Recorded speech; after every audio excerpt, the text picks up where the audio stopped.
Welcome to Thursday Night Knives. I'm Bob DeMarco. Coming up, we take a look at a new Kaiser knife that has ergonomics in mind, a new concept in my collection and relatively new to the market. And then we take a deep dive and look at ergonomics, best and worst. What are your opinions? And our knife fight is also an ergonomic knife fight tonight.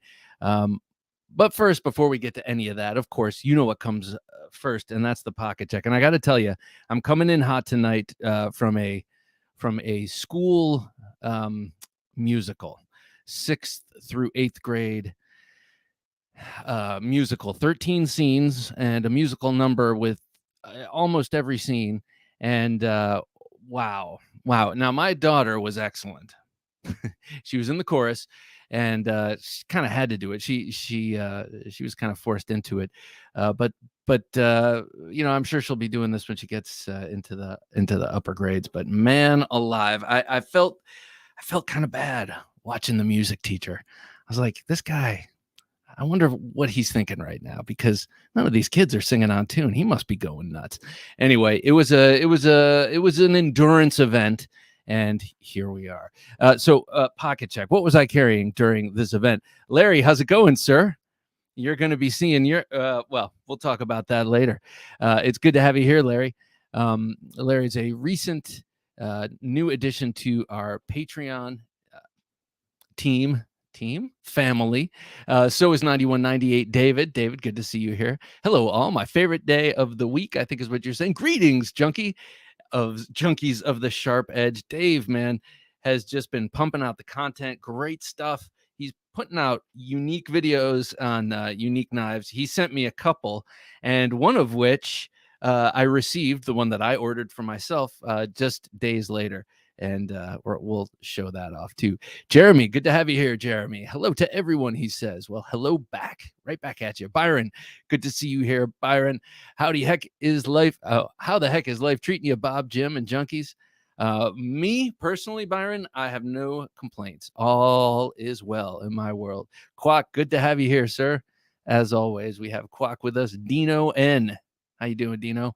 What's up, brother? Love my Thursday night knives because of you. Awesome. Oh, my Thursday nights because of you. Thank you. That's actually more of a compliment than you even know, because I myself am a big fan of the day Thursday, because it has all the promise of the weekend ahead of it, but you can still, treat it like it's kind of the meta proto weekend. D-Bass, good to have you here. Evening, Bob, Jim, and everyone. Well, good to have you here, sir. A pocket check. Let's do a pocket check today and tonight. On the edge, 72. Good to have you here. Happy Thursday night knives, he says. Salute, Bob and Jim. Well, salute to you, sir. Got some brown wake-up liquid. All right, so today I had my Sebenza 21. I recently, on the 28th of February, I did a little short video kind of commemorating the fact that I had gotten this on Leap Day. That's the 29th of February, 2016, and that this birthday rarely rolls around for this sucker. So I just wanted to pay tribute. I love this thing. And when I got it, I got it because I sort of, well, at the time, I had the money, but really I shouldn't have spent the money, but I recovered eventually. And I felt like it was a moral imperative. Honestly, I felt like it was something I had to have to experience. And my plan was to get it and then probably sell it, thinking that I needed something more tactical in my life, but that I needed to check this out. And I knew once I had it in hand that it wasn't going anywhere, and that eventually I would mature enough to really, really fall in love with it, not just because of what it is, but for how it makes me feel. So Sebenza 21 tonight with the and today with the black micarta handle scales, which come as gray as that blasted titanium, but very quickly patina to that black. I was actually shocked at how quickly that patinaed. Next up on my carry today, I was only carrying 2 today, which is a rarity. I mean, besides the incidental knives that I take along with me, carrying on my person, just 2 today. Quillen 19, good to have you here, Quillen. Hey, Bob, Jim, and knife peeps. We're just doing a pocket check here, Quillen. Let me know what you're carrying. the other knife I had on me today was the Dylan Grace or DG Blade Co. This is a Warney scalpel blade stuff. How's it going? What's up, junkies? He says. Well, what's up to you? Be sure to like and subscribe if you're here and you're going to stay and check it out.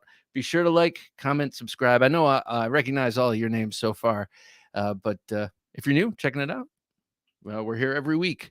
So this is Dylan Grace's thing, especially this sheath. I mean, he does these leather sheaths that work like Kydex. They even snap, kind of make a snap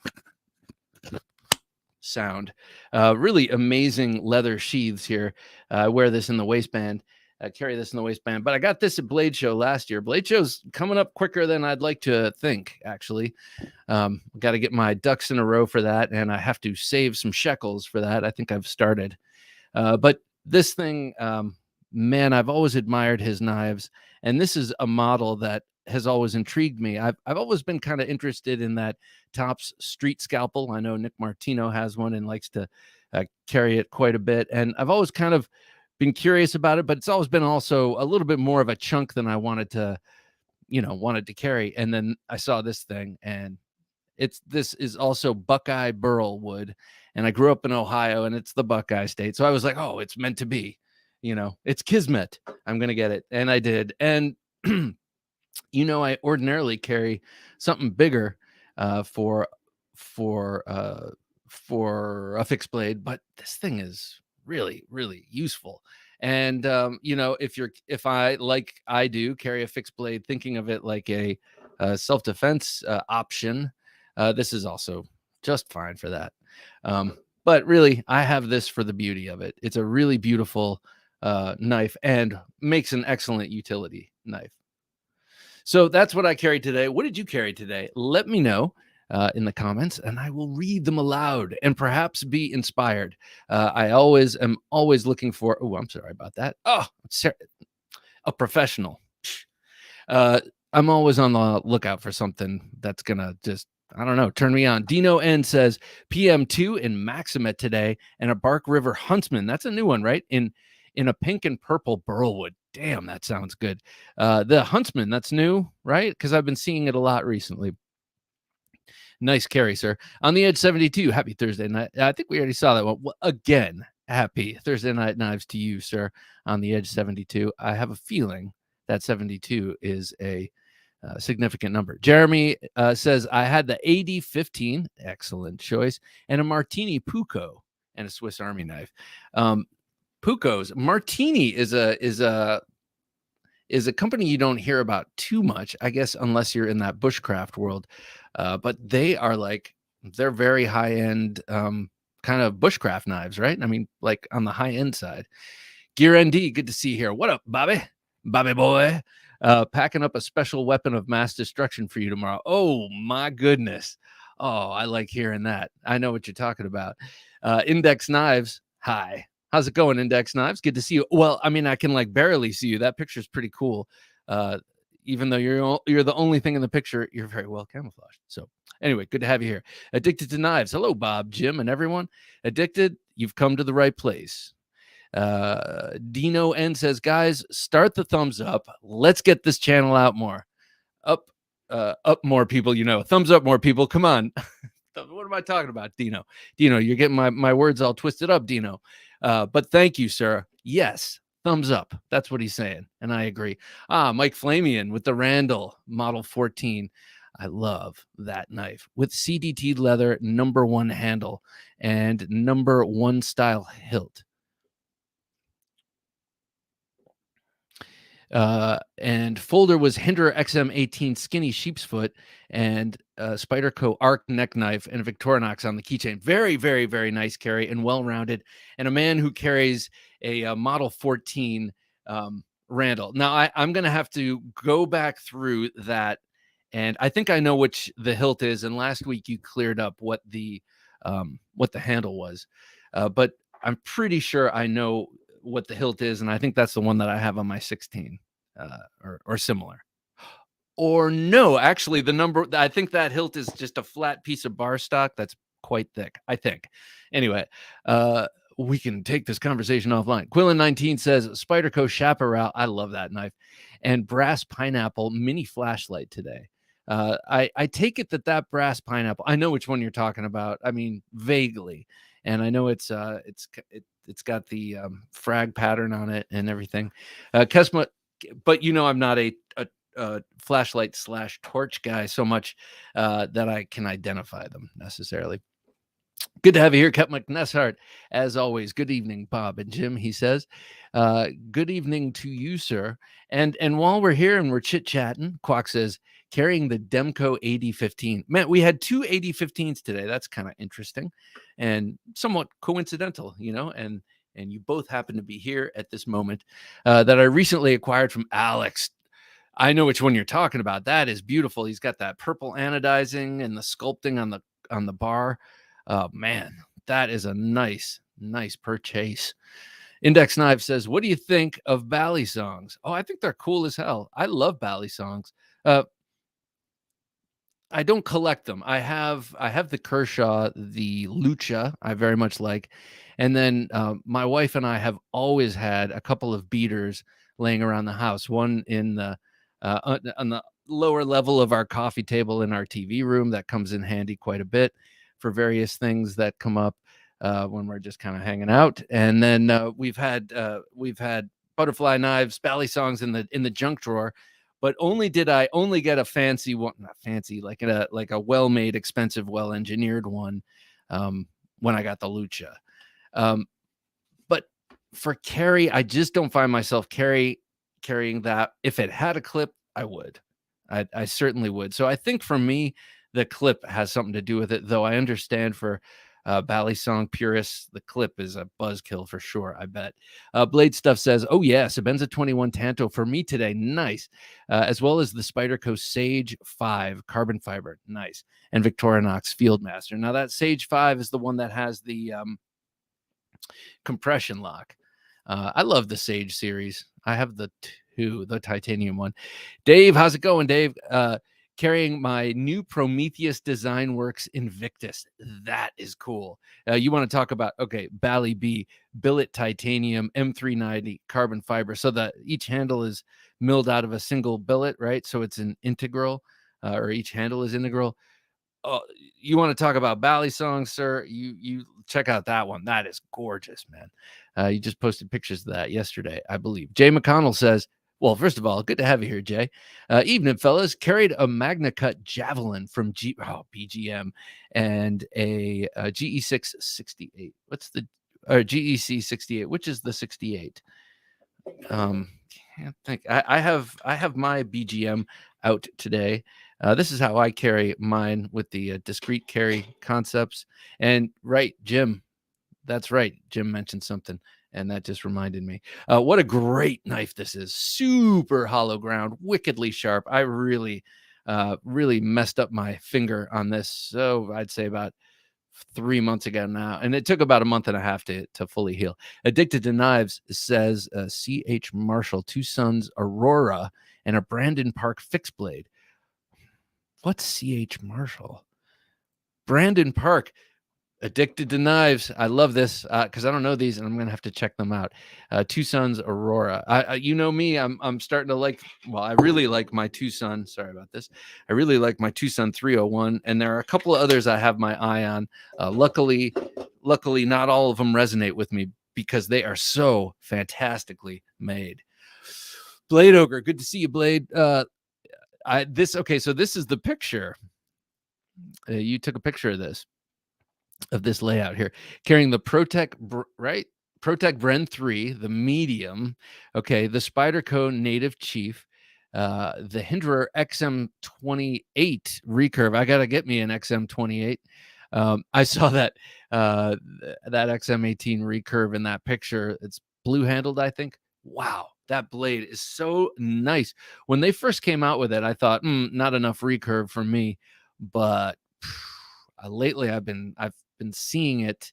I saw one on Blade Forums, and I saw this one in Chris's post, and I'm like, man, I gotta get a recurve Hinderer in my life. The Southern Grind Bad Monkey, excellent, and the GEC Northfield 86. I love that. That's the oiled field jack, right? And the newest addition, the Spyderco Shaman. Holy mackerel. He's got 1, 2, 3, 4, 5, 6. Okay, 6. I thought you had 7 here, and I was going to say that's excessive. But your usual 6, you know, it is what it is. It's 6. It's only 6. Only 6. Giant Mouse Brass Clyde. Oh, that's a cool one. That's the upswept. That's that upswept kind of Persian-y one, right? And in brass, that looks awesome. Larry Elizondo. Today's delight was a Hinderer Jurassic and a Leatherman Wave. Very nice.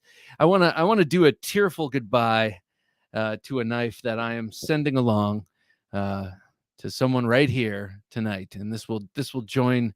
I don't know how big their herd is, but this will join their herd, and this is the Hinderer Eclipse, and the Tanto that is this selling this is a sacrifice, and okay, you're saying first world sacrifice, yes. Privileged or spoiled sacrifice, perhaps. I did spoil myself in trading a knife that I spoiled myself buying in the first place. I traded this for a Medford, and I was so happy with that trade. But I'm embarking on a little project. And no, I didn't design a knife that I'm having made in China, but I'm embarking on a little project, and I need some capital. And I was like, geez, I have all these knives here. I should try and sell like a couple of them. And I was like, I got to put a big one up. A big one, and that was the big one, and no one reached out, and I was very pleased. I gotta say, I was like, it wasn't meant to be, it's meant to be here, right here, and I was feeling very good about that, and then a gentleman reached out to me today, gentleman right here with us today, reached out to me and said, hey man, I've been trying to get in touch with you. I want the Hinderer, and I was like, oh. Okay. So this beautiful Eclipse is on its way out. And it's funny because once I decided I wasn't going to sell this, I was like, you know what? New rule. Just like I have the rule, don't sell any Emersons. You might lose 2, but don't sell any Emersons. That's what it is. Don't sell any Hinderers. But this is the last one. I would love to get my hands on the Project X. I gotta be totally honest. I'd rather have the Project X because I'm a double peaked Bowie man for sure. Got one right here, as a matter of fact. It's my SOG Super Bowie. I'll show it later. So this and a bag full of hardware, different standoffs and a couple of pivots and a different clip and such are headed out tomorrow. So a fond farewell, Hinderer Eclipse. 9198 David said, carried my 4.25 inch Spartan Harzi in S45VN, better than S35 by 10 better than S35. And a Spidey Chef. Wait, what do you mean your 4.2? Oh, your 3.25. I think you mean your 3.25, right? Because that would mean they were making a super Spartan Harzi, and I would be all for that. The Spartan Harzi could use a size upgrade. Don't you think? Just kidding. I mean, it's perfectly sized for me. ZT0562 tie, dark blue anodized by USA made blade, and my Freedom Dispenser chamber. I love Freedom Dispenser, chambered in 9mm US. Love it. Is that that's to ward off the evil eye, the Malocchio. Max the Maker, I want to talk to you right now, Max. Good to have you here tonight, sir. Knives with me were the Swiss Army knife Huntsman, not used, the PM2 open box from Knife Works, and that contained a bit driver and a t-shirt. Oh, very nice. Max, so last week we did a little contest and Max won it, and I was supposed to get it in the mail to you earlier, but I had trouble with the sheath. So I'm going to show you what I'm sending out tomorrow, because yesterday I fixed the sheath and my day today was so insane I could not go to the post office. But I will be sending you this package replete with stickers, mine and then a bunch of others like from Blade Show and such. But this is the sheath for the dice pick. Now this is the second, well, okay, kind of the third iteration. I made one before this, scrapped it completely, made this one, and then discovered it was too loose and had to reheat it and blah blah blah. So it's interesting. I've never made a sheath for something like this that has basically no topographical features. So you want to make it easy enough so that you can kind of like gently place it in there, have it in your pocket, and then just pull it out and use it if you need it, and then drop it back in your pocket. You're not going to want to hang this thing upside down, but yeah, it was interesting. Too tight and it totally sticks. Too loose and it flops right out. So I think I got a happy medium here. But your dice pick is good to go, sir. So I will be sending it out tomorrow, putting another little coat of polish on the pick itself, and then sending it out. So thank you, Max, for your patience, sir. All right. So that's what we got going on here. And then next week, right here, is the giveaway for the Gentleman Junkies. Don't you know? And I want to show you the knife we're going to be giving away. Now, this is one that was donated by This Old Sword.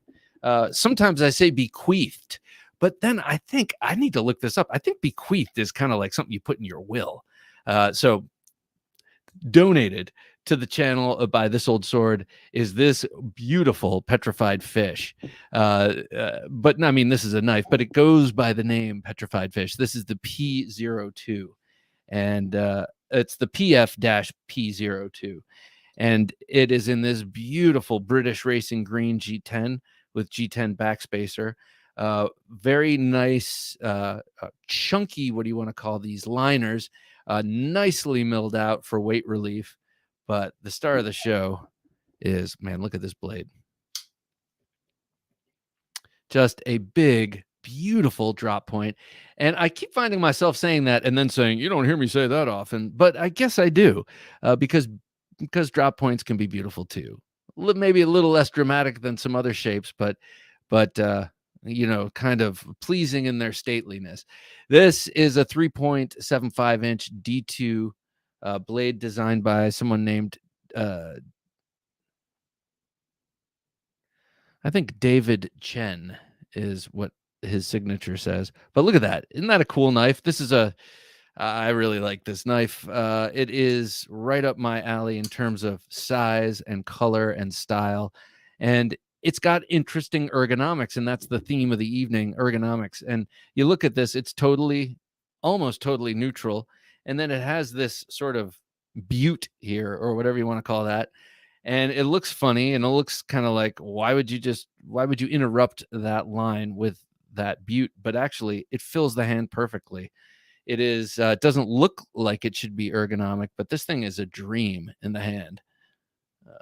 So okay, so this is the giveaway item, the giveaway knife for the Gentleman Junkie this month. It's the Petrified Fish PF-P02. Pretty cool. And I got a box with a cleaning cloth and stuff, and it'll be coming to you that way. Very much looking forward to that, because it's been sitting here mocking me along with a couple of other knives that Dave donated, and I like it a lot. And I don't have a petrified fish in my collection, and so obviously that's a gaping hole in my collection that I could have filled with that, but I'm a big enough person not to do that. Aren't I great? Mike, how's it going? Mike Oxlong. Today I'm carrying my Para 3 in S45 VN, which we just learned is 10 better than S35, with OD green. Oh, that sounds nice. OD green micarta scales and cracked earth blade finish. Ooh, that's nice. Done by Way of Knife EDC Gearhouse. Awesome. I like their stuff. The stuff they post on Instagram. Cracked earth blade finish. That sounds nice. Jeremy Nedro says, I already hit the like button. Well, awesome. Thank you, Jeremy. You're like, yeah, but I want to hedge my bets. No, I do appreciate it, Jeremy. Thank you. And I think maybe we can all take a page from Jeremy's book and hit the like button. Byron says, I've got the Smoky Mountain Knife Works Spyderco PM2 Arctic Storm in M4 today, with my Milwaukee Fastback Razor. That's a standard in your daily carry. But this Arctic Storm, is this like a light gray? That would be pleasing. I do like gray G10. We don't see enough of it. Hollywood Tactical, good to have you here. Hollywood put up a great fight. As a matter of fact, everyone pretty much says he gave me a shellacking in last week's knife fight. Tonight we have a good one. Neutral ergos versus sculpted ergos. Hollywood Tactical says, "Hey all, I'm co-listening on a Zoom meeting concurrently." Oh, you should put put the screens together so that they can see the weird stuff you're into. Michael Morgan, good to have you here. Evening, Bob and Jim. Hey, Michael, I like that Yo Jumbo in black there, man. That looks pretty sweet. Jeremy says 8015 is a great knife. I agree. I have the cold steel version, and I love that. I don't carry it much, I got to say, but I do love that knife. You know what? There are very few knives that I carry much, I got to say. Buddha Flash, good to have you here, sir. Hello, everyone. Carrying the Wee Mini Buster. That's the Snex design. What a cool knife that is. Is that the one that is totally hardware free? Oh, I just busted this out because we were talking about the 8015. Is the Mini Buster the one that has no hardware, that just kind of all fits together? Murdered out Yojimbo today. I love it. I love it. I love the look of that one in your avatar. Chris McNair, good to have you here, Chris. Evening all. Carried my 80 20.5 Sharkfoot, Ampera 3 lightweight. Now I'm making tacos with my textured Malibu in the pocket. Man, living the dream, Chris. That's a nice triad there. And what do you think of the shark's foot? Utilitarian but ugly, or utilitarian but handsome? Just let me know. Hero Stick says, "Hey everyone." Well, Hero, it's always a pleasure having you here. Good evening and happy weekend, because this is the official beginning. Gear ND says, "Luxury carry today while chilling around the house." Grimsmo Norseman. Laulima Hoku. I don't know what that is, but it sounds luxe. And a little fixie necker I made myself. Nice. I'd love to see that little fixie necker. And I don't know what that Hoku is, but I'll have to look that up. Sometimes I get to looking through the comments, and I have to do that to keep up with y'all, my mavens out there feeding me this awesome information. Ket McNessart, a Finch Runtley, excellent choice, White River knife, and Tool Exodus 3 Adventure Craft. My Gitano and an Eldris. What's this Tool Exodus 3 Adventure Craft? Tool Exodus 3. I want to know. Big Perm, good to have you here. I put a clip on my Lucha. Oh, nice. I used a Leatherman clip and modified it. So you just tapped it? Okay. I have never tapped a hole for a screw before. Is this easy to do? And you're like, is this something you can just put in your drill press? Let me know. Because that's pretty cool. I think my Lucha would get carried a lot, because I think it's a really beautiful clip. I like the different modern clip point that it is, and I like the handle, and it flips better than anything I've ever had. Of course, like I said, I've had $20 junk, bodega bally songs. Hero Stick says, "Had the J cape happily in pocket." I love that knife. That's actually was my knife for 3 weeks, and yeah, we got along famously. Silver Alox Swiss Army knife cadet, excellent as the sidekick. Lost my cadet. I don't know where it was. It's got to be somewhere in someone else's pocket. I think I left it in a hotel. Eugene Krabs, good to have you here, Eugene. Had my mini Tempest on me earlier today. Ooh, an aristocrat, eh? That Tempest, man. Anything by him is awesome. Of course, Arch Nemesis is my absolute dream knife. Actually, not my one. That is my second absolute dream knife. Jeremy Nedro says, "Two Sons makes some great knives. They really do." The one that I was talking about, I think I pulled it out. Yeah, here it is. This one to me is just happiness. I love this knife. And the other 4 that I've experienced were all excellent knives, just not my taste. This is 100% my taste. And really made wonderfully. Mad Hatter, good to have you here, Mad Hatter.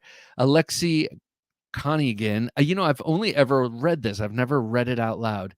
Alexi Conigan or Conigan, I'm thinking. T15 with M398 and LTWK custom Trekker in maple paper rich light and AEBL steel. I know it's LT Wright. Knives Custom Trekker in maple paper, rich light, and a man alive, Mad Hatter. So the Konigan, this is a obviously Easter, or this is a Russian knife. Is this one of those ones that was that looks almost as sculpted and multi-layered as the Decepticon? Is it a similar style knife? Am I thinking of the right thing? Or am I in the right neighborhood even? Index Knives says carried a Balio. Oh, that's the Balio, Boker, Mermaid, and the Kershaw Chive. Very nice. But the Balio, is that the one that has the little circles on the end of the handle, made by Spyderco? Or Kane A, good to have you here, Kane. Evening all. Today I had a custom Pena Mula, very nice, or Mula, and Ricardo Romano Lanny's clip. Oh, very nice. Lanny's clip is my one of my favorite all-time designs, and I don't have one, which I need to change. Aberdeen Blades, good to see you here. Hands to you, sir, or applause to you as well. Thank you for joining. Blade Ogre XM18, not 28. I was thinking like S45. The 28 must be 10 better than the XM. I love it. Or 4 better than the 24, of course. Michael Morgan says, only complaints, Shaman scales too slick. Yo Jumbo scales too grippy. Pants destroyer for sure. Hey, Michael, just do it. Like whenever you get the new Spydercos, or Emerson if you get those, or Cold Steel if you get those, just take the clip off and sand it on that side. And I sand more than just under the clip. Well, I didn't sand this one at all, but I'll sand the sides here because just all of that, because oftentimes it's not necessarily right under the clip, though that is the most tension point, but also it's that repetitive kind of sawing back and forth on the edges of a very textured handle. So just do the sandpaper thing. It is effective. Jeremy says, I love that ice pick. Oh, cool. You mean the dice pick? Now dice pick is my name, but I've seen other people do this where they make an ice pick out of a die. But I think it's cool, and I wanted to make it for myself. And I got just so you know, I'm working on 5 others, and they have working on them. They take like not very long to make, but the dice are from Nightmare Before Christmas.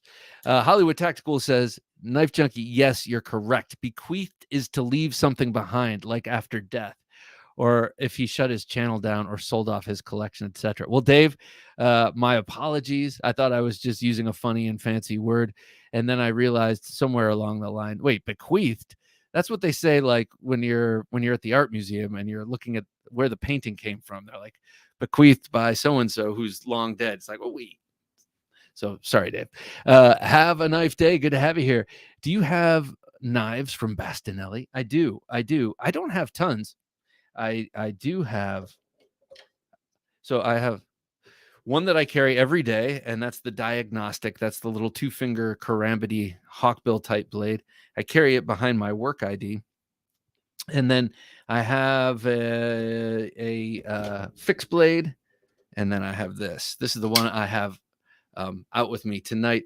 This is an old run, or a first or an early run of the big Drag Attack, which is the Drag Attack. I used to have the regular size Drag Attack, which has a 3.6-inch blade, which was awesome, and a contoured handle scale, which I think the new big Drag Attacks have the contoured handle.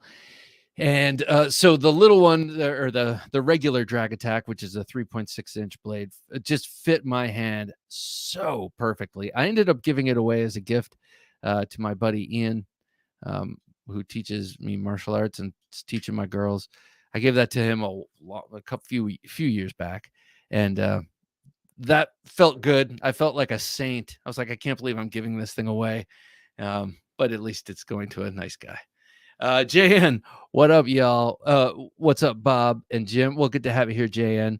Thunk. Just to get back to this Bastinelli question from Have a Knife, haven't is that you should seek this out. It is out there, and you should check it out. Oh, awesome! Knife Whisperer, good to have you here, Joe. I finally got your knives in the mail today. I thank you, sir. I know that can be a struggle. I was just talking about that earlier, but thank you. I have 2 Emersons coming back, and oh man, it's always good to have the fold come back together. But also, I want to do a video of my Emerson collection, because the last time I did that, I was down 3 Emersons that I currently own. So I want a full one. Shane Gables, good to have you here, Shane. What's PKR? That's a new one. Or I don't recognize that. But hello, Shane. Good to have you here, as always, sir. Jeremy says, I've been looking for an 80/20 for a while, but haven't found something. I want a decent price. Jeremy, you want it all, Jeremy. Well, here's the thing. 80/20s are just hard to find, period. But the right price, I don't know. If you get it from a dealer, then you'll get the right price. If you're looking on the secondary, you won't get the right price, or it'll cost more. I don't think you'll get it for less. But good luck in your search. I was looking for a year and a half, and then Lavender Pants, a listener, just out of the blue, got in touch with me. I'm looking at 6 of them right now. Can I pick one up for you and you pay me back? And I said, hell yes. So it wasn't even my own effort that got this into my hands. So it will happen. It's like living in New York City. Everyone who lives in New York City has one positive apartment experience. Shane Gable says, Grimsmo Norseman, I got it, and a Spyderco native salt. What I was just about to, it sticks in my craw that I have never experienced a Grimsmo Norseman. Shane, that was just for you, by the way. But I've never experienced a Grimsmo Norseman, and I feel like in the last 2 or 3 weeks, several people like Emler and you and several people have mentioned the Norseman, and it's just piqued my interest again. I always thought the blade shape was so cool, and the handle just looks ridiculously comfortable. Dan Satermo, always a pleasure, Dan. Good to have you here, sir. Hey, everybody, still flipping the Beg Letter XL button lock. I see you have one in your possession now, Bob. I have it in my possession, and but it's not mine. This is Dave's, and it's on loan, and man, I love this thing. This is sweet. Shark's foot is bold and sexy. Well, to each his own. That's my philosophy. Not too many people out there know that song, I bet. But to each his own. It is bold for sure. I just think it needs to be a little pointier, just a little pointier. You can keep the 2 bevels or the 2 angles, but just make the second one steeper so I can thrust, because the knife fights I get in, like all the time. Chris McNair says 80/20.5 is utilitarian and handsome indeed. Chris, I agree with you. I just think the clip point looks better. But it's a different blade too. I mean, it's going to perform differently. And I got to say, the Shark's foot does perform awesomely. Bro, I'm telling you, try a Leatherman clip on your Lucha. I think I will. Here's the thing, Big Perm. I only have one Leatherman with a clip. That's not true. How do I tap it? I was asking you. Did you just drill tap your things and your holes? And if you say it's easy for me to do, I will seek out that way of doing it, because I need to carry my Lucha more. Not only because it's a beautiful blade and a great knife and pretty light, but I mean pulling it out. Oh yeah. You got a little thread, sir. You got a little thread on your collar here. You look like a hero. Jeremy says you can use a drill press to tap a hole, but you have to twist the drill by hand. Okay. So you drill the hole, right, to tap the hole. Okay, but then you have the thing that actually creates the threads, and that you have to do by hand, like I've seen on Forged in Fire. Okay. Carrying the Yo Jumbo, Michael Morgan. I love that Yo Jumbo. You keep dangling it in front of me, Michael. Capmuck says the Adventure Craft is a skinny little EDC fixed blade. Ooh, nice. I like the sound of that. It's pretty awesome. All right, so let's talk ergonomics. All right. You lost a cadet. I did, Tim. It sucked. And I had yeah, and that cadet kind of, you know, I had some experiences with it. Balio is the Spyderco Bally pen. Oh, okay. All right, cool. That's what I thought. And it's got the little things on the end, the little circles on the end, perhaps for your fingers. But yeah, lost that damn thing.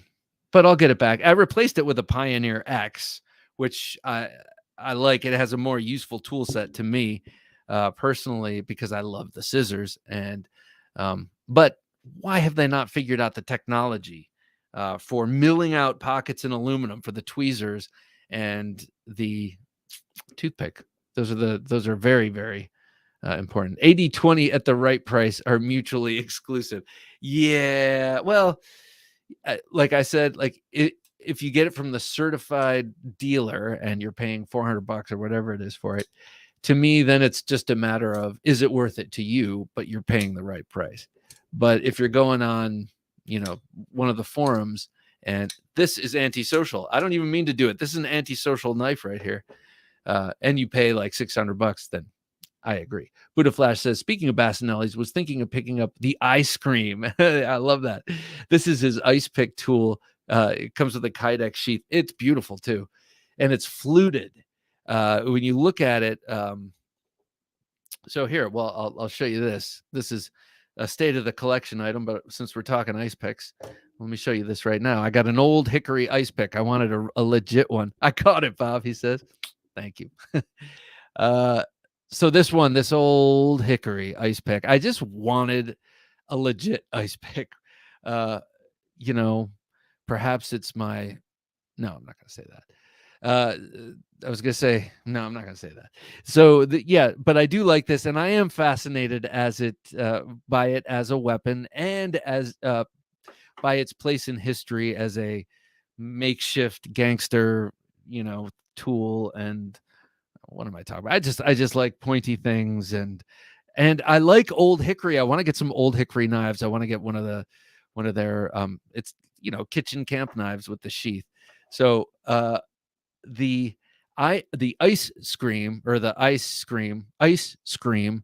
Bastinelli has a much thicker pick, and then when you look at it, you can see fluting going down the pick, which leads me to believe that it acts somewhat like a ventilator, because you push it in and it allows it, and it has gaps that allow for maybe much more flow out. It's gruesome and horrifying, but a cool thing that he made. I checked one out at Blade Show last year. Man, I'm really looking forward to Blade Show now. It's starting to get in my system. But Bastinelli's table is pretty cool. He's got him, who's just on a charm offensive constantly. He's just a great guy. And then he had like two or three French hunks, all muscly with their man tops, or with their man buns and their tattoos and such. And then he had a custom table with just his custom work, and God, it's gorgeous. And they had the ice picks there, and how cool, the ice scream. Very cool table, great presentation, always from Bastinelli. Mike Flamian says old hickories rock. So Mike, do you have how a couple of years ago they came out with the old hickories meant for camp, where they just basically took the old hickory and put a sheath? Do you have that? Do you have any experience? Because I'm interested. Big Perm says you just drilled a hole, the second hole a little higher, and it makes a slot rather than the hole, but it's still secure with two screws. You got to flip the latch on the lucha. Okay, all right, right, because the latch is a little loose, or not loose, but it's free. Good to see you here, Redacted. But Bob, in the country of origin of that old hickory, is the country of origin of that old hickory well established? Yeah, I think it is. Yeah, well.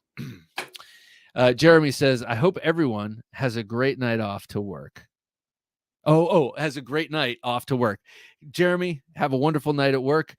Be the best you can be, at least when the boss is looking. Just kidding. Have a great night at work and be safe getting there and getting home. Thanks for joining us. Quack says, never know when you need a shank to shank a gangster while you're at the store. Quack, it's true. I had a friend in high school. I still consider him a friend, just haven't talked to him in a long time. And he had a kind of a nutty dad. And he was a former priest, a former Jehovah's Witness priest.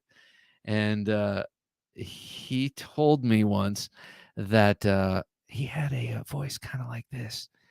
And he was very chill.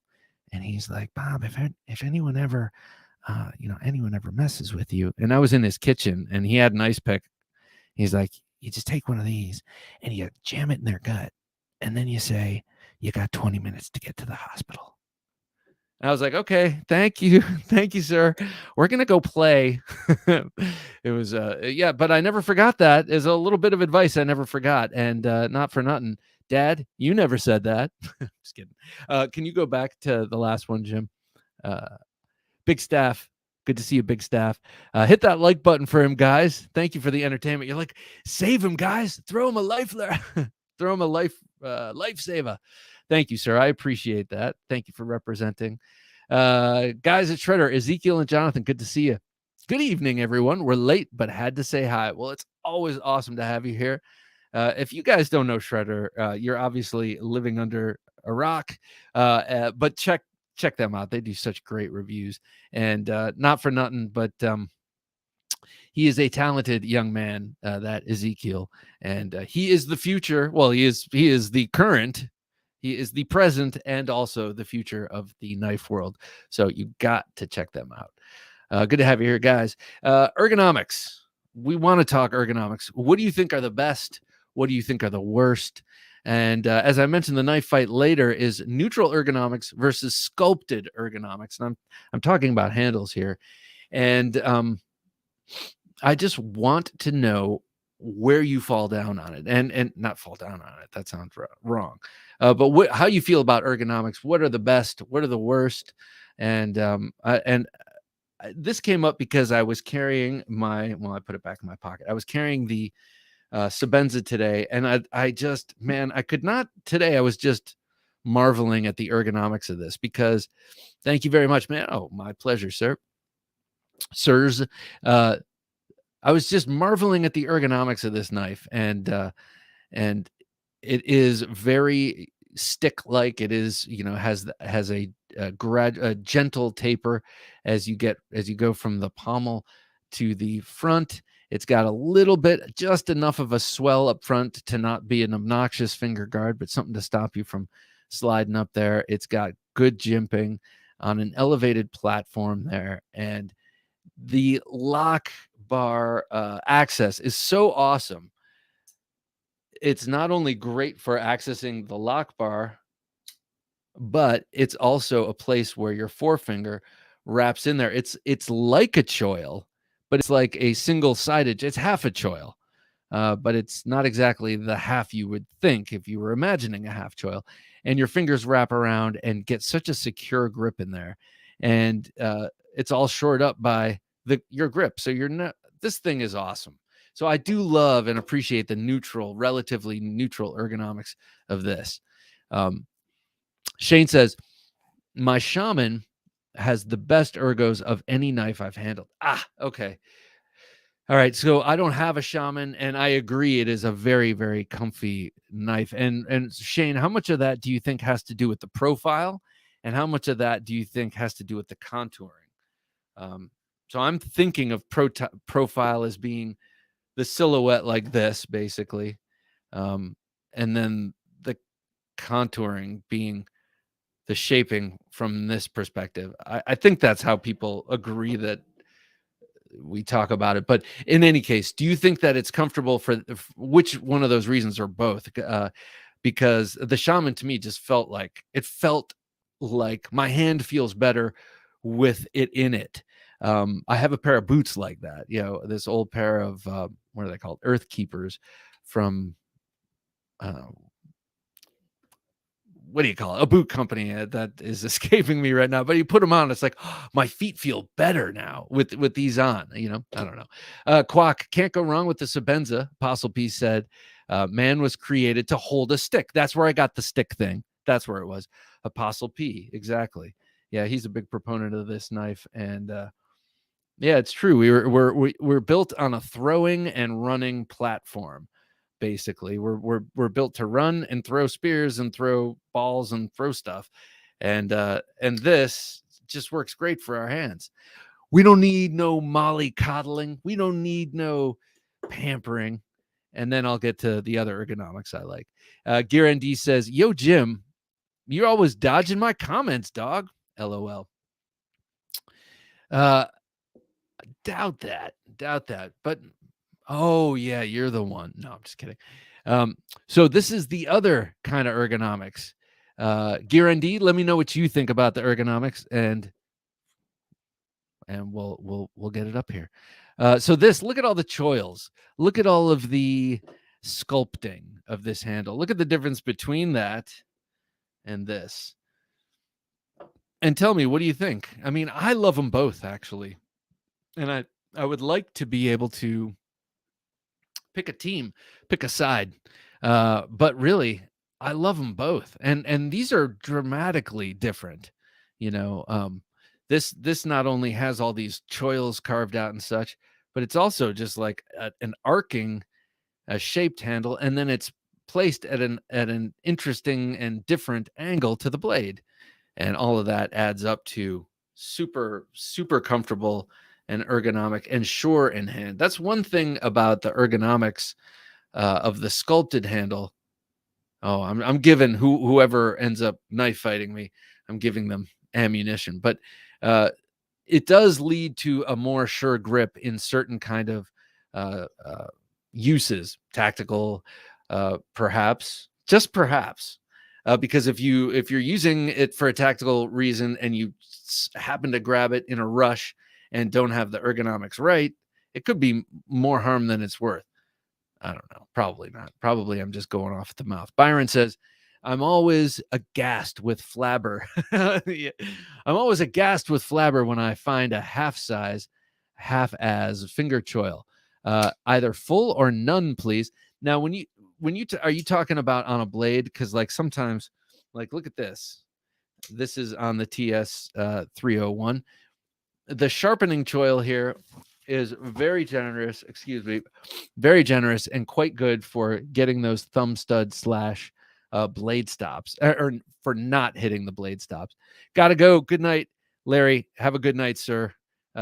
Incoming. Let me put it that way. Oh, whoa. Super sticker. Larry, thank you, man. Before you go, I have to salute you, sir. We'll do it with the extra special. Thank you for that very, very generous super chat, my man. It is greatly appreciated, sir. I am saluting you with the Hogtooth Knives sub-hilt fighter. Custom sub-hilt fighter. Look at that thing. Oh, what a beauty. Larry, thank you so much, man. You've made my night, and I will make your next week. So keep your eyes peeled. All righty, sir. Thank you. Class act. There goes a class act, ladies and gentlemen. But not just because he gave me a super sticker. That's pretty classy, too. Bosbevok. Good to have you here. Bosbevok. I'm sorry. Bosbevok. Hey, Bob. Got my first knife in Magnacut. What is it? The Medford Slim Midi. Oh, man. I got to say, man, if you're going to get a Medford, the Slim Midi is, of the Medfords I've had, that was my favorite. And I kind of wish I didn't sell that one. I kind of wish that I had kept that one and then sold what I sold anyway instead. That one was worth keeping around. And it had, it was that was a sweet knife. But that's what happens, right? We find something that catches our eye more and we start saying, wow, I never carry this one, so I may as well. And then you sometimes regret it. But that's life. Kepmuk says the Becker handles are on the BK2, BK7, BK9, etc. are super comfortable. I got you. Yeah, they are. They're very thick too, or like wide. And sometimes that's what you really want. And like in a fixed blade knife that I carry, I'm going for the opposite. I'm going for a thin, svelte, rounded handle, so I can comfortably wear it here, against my body. Michael Morgan says comfortable equals Mora. Yes, yeah, and I'll get to that in just a second. Uh, but so the thin handle on a knife you're going to carry on your person like that. But for something you're going to be doing hard work with and a lot of work, yeah, you want that big fat handle. Yeah. Wait. I'm sorry, Jim. And Girendi, this is me, not Jim. We're going to come to this, but can you go back to the last one, Jim? I'm sorry. There was a something I was going to address.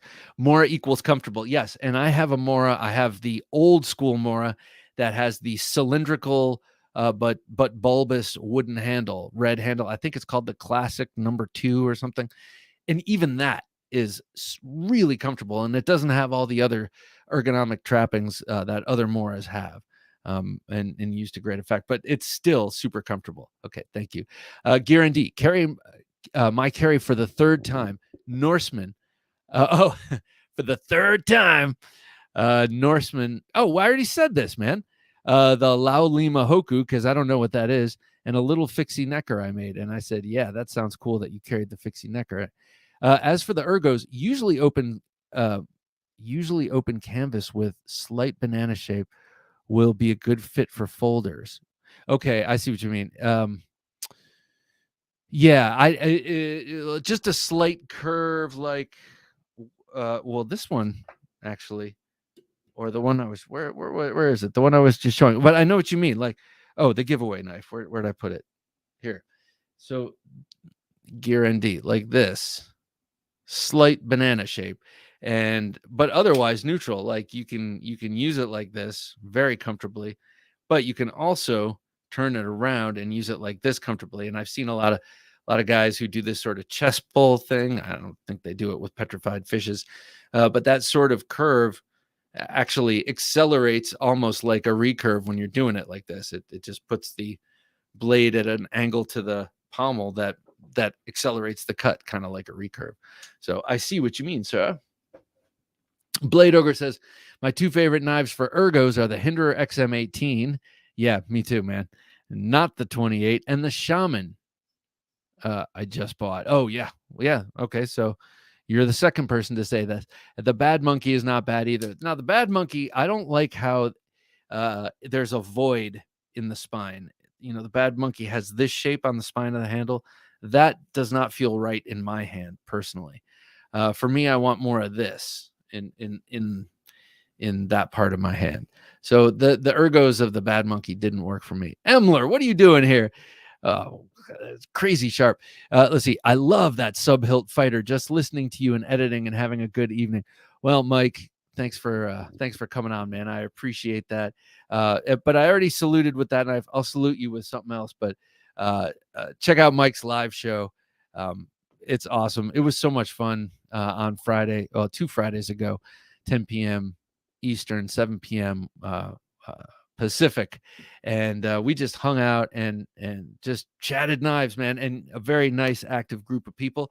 And I saw a lot of you guys there. What's right for you, Mike? I think I'll go with subtle, just like Mike Emler. I'm going to salute you with this. Sir, thank you so much for that super chat, man. So I am saluting you with this Shining Mountain Bowie from Bark River Knives. Just an outstanding beast of a blade. And also the knife that Brad Pitt carried. Well, not this, but it was basically this Marine Raider Bowie shape that Brad Pitt carried in Inglourious Bastards. So this is for you, Michael. Thank you so much, Mike. I appreciate it, man. Enjoy editing. I know you don't like picture editing, but sometimes it's got to be done, man. Gear ND says, oh, damn. My bad, Jim. Didn't see that you showed my carry. Love you both. Oh, Gear. No sorry here, man. No sorry. We love you. Ow. Oh, damn, that hurt. I just hurt myself, guys. Sorry. That was unfiltered Bob there. Ketmuk says, Bob, if you like the classic Mora, you should try an Eldris. Similar idea with the shape and the palm swell. Yeah, yeah, yeah. I think so too. And it's got something about that. Yeah, now that you mention it, it must be the shape of the handle. I always kind of thought that it reminded me of the old school ones, but with with a modern flair, with some of those materials. Shining Mountain, Ketmuk said, Shining Mountain Bowie was an exchange student knife over at Ketmuk Neshart's. And went out on a hunt. Did it go out on a hunt, or did it just a camping trip or something? I saw some feather sticking he did with it, and man, that knife is crazy. It's so good. I really like this convex grind situation that Bark River Knives has on all their knives. They're so sharp. They're so insanely sharp. Emler, Mike, if you're still there, man, let me know what you think about ergonomics. I'm interested in your take on ergonomics because I vacillate between the heavily sculpted and then the super neutral. They're all like today. I was neutral carry with my Sebenza and this DG Blade Co. Warncliffe scalpel, but I don't like 100% neutral. Now, I was talking about this Tucson TS 301. Wait until you're my age, Bob. How old are you, Dan? I don't think you're that old. I'm looking at your picture. You look like you're loving life. This only worries me because the blade is lower than the handle, and there's really no way to stop yourself on the bottom from sliding forward, though it has very aggressive and purposeful jimping up here on that thumb ramp. It went on a camping trip. Okay, cool. Yeah, yeah, and it's the only camping trip that knife has been on, so I'm glad you were able to expose it to its true nature. Quack said, my favorite ergos are Demco's and Strider SNG. I prefer knives with more of a flat back because it distributes pressure more evenly across the palm and doesn't create a point that can seesaw. Oh, that's an interesting explanation. I think I know what you're talking about. Here, I mean, I will agree with you on the Demco front. I'll agree with you on the Demco front here. This is just insanely comfortable, even with that shark lock, which I got to say, I had my doubts. I was like, it never ends well when people place stuff up here, but it works great. Works great if you want to be up here, if you want to be back here, even if you're choked up using this. Great ergonomics. You don't even feel that lock, but that the SNG sometimes. I mean, like I got the SMF here with the contoured with the concealed carry contoured handles are comfortable. The others, the Legos, not so much. Shredder knives say the Joker fixed blades are really, really comfortable. Joker fixed blades. I don't know those ones. Oh, I know. Wait. I do know those. I have not. I'm 54, Bob, with 11 and 3-year-old daughters. They aren't completely embarrassing me yet. They aren't completely embarrassed by me yet. Well, Dan, I'm 50 with an 11-year-old and a 7-year-old, and only one of them is totally embarrassed by me. But oh man, that'll be great when that starts happening, because then you'll see the true power. I play the seatbelt bass when we pull up to school sometimes. Where I just take the seatbelt and I bring it forward, and it's a great sounding instrument, and the kids love it. They absolutely love it, and so that's a good way to embarrass them. Gear ND, I think the thicker handles and covers and scales make more sense on a fixie for the intended use, whereas a folder is usually in the pocket. So I'll take flat slabs rather than losing the real estate. There's that, and also flat slabs. Well, these are relatively flat. I mean, even contoured handles like this, but you don't want them too round because it will turn in your hand. And maybe not so much with a folder. Maybe with a folder, you're being more gingerly, or, just using it. Yeah, man. Or using it. I just did that today, actually, the seatbelt base. It's a good trick. It's a good one. and you can get compliance almost immediately. Like, oh, I like this song. I think I'm going to open up the. No, okay. All right. Um, uh, what was I saying? I don't know, man. I don't know. I was somewhere.